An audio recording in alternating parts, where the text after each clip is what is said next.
Hay dos instalaciones aquí en el centro del Carmen que son muy distintas. He intentado crear como un espacio más colectivo, que es la instalación Medusa en el claustro gótico, mientras aquí hay más un espacio individual, que es la burbuja de los deseos en el claustro renacimental.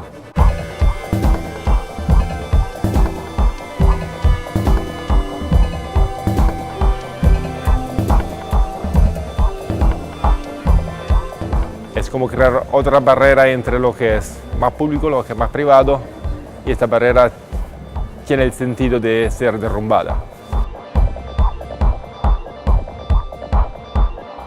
Spectre es una propuesta audiovisual en la que lo que hago es, a partir de mi trabajo musical, generar una serie de visuales en tiempo real que lo que hacen es traducir al canal visible lo que escuchamos, y básicamente están basados en espectrogramas, que son unas imágenes gráficas generadas por ordenador que lo que hacen es mostrarnos de una forma muy gráfica y muy gestual y muy pictórica cómo el sonido se dibuja.